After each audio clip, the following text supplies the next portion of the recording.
In fact, just outside of Melbourne, the Agriculture Minister, Murray Watt, is in Gippsland today. He joins us live now. And you've been hosting a tour of our agricultural areas with international and ASEAN delegates. What's this all about? Yeah, g'day, Kieran, and nice to join you from beautiful Gippsland, obviously one of Australia's prime agricultural regions.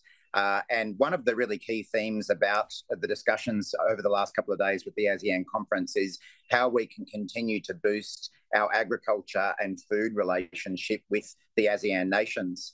I think a lot of Australians aren't aware that Southeast Asia is actually our second biggest agricultural export market, not far behind China.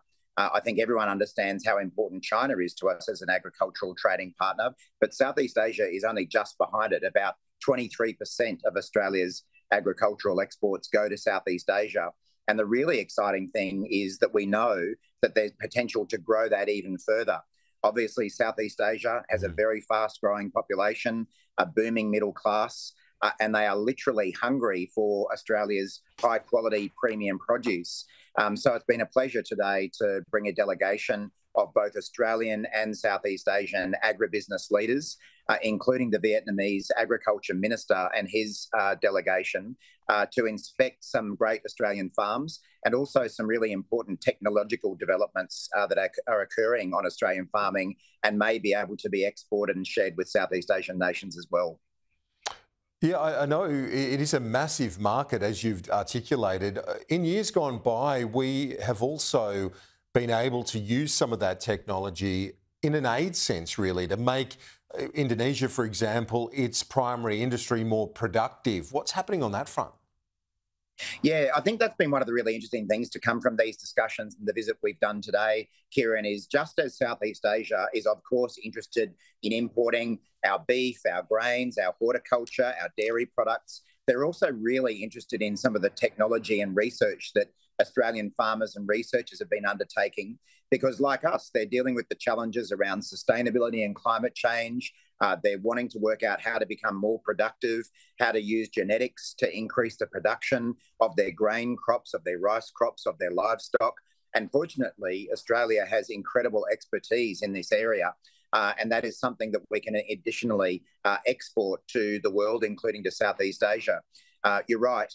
One of the features of our development relationship with Southeast Asia is that we have already assisted in a number of projects to import Australian technology and know-how to lift that productivity, to make their production systems more sustainable. And there's chances to do more. Just this morning, the Vietnamese minister was talking to me about the great work that Australia has done to help them generate more low-carbon rice cultivation and how to become more water efficient in their agricultural practices. So, as I say, it's not just the raw products themselves that we're sending, it's the know-how too. Yeah, indeed. And just finally, I want to ask you about the China issue. Specifically, Paul Keating's had a crack at your colleague Penny Wong, saying that she's rattled the China can, that Australia and your government isn't in line with the strategic outlook of ASEAN.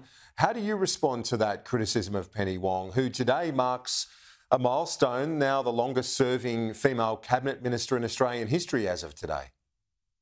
Yeah, well, I think there's a reason that Penny Wong is arguably the most respected politician on any side of politics in Australia, and that's because she's a highly professional, capable person who deals with issues sensibly. So I, of course, have full confidence in the way that she's handled this portfolio. I think she's tackled some really difficult challenges, and any independent observer can see that Australia's foreign policy relationship is just markedly better with the Pacific, with Southeast Asia, with the entire world as a result of Penny's leadership. So, it's a bit of a shame that we see Paul Keating continue to make these sort of remarks from time to time. I think most people can see that Penny's doing an outstanding job. Agriculture Minister Murray Watt joining us live from Gippsland. Thanks for making the time. Appreciate it.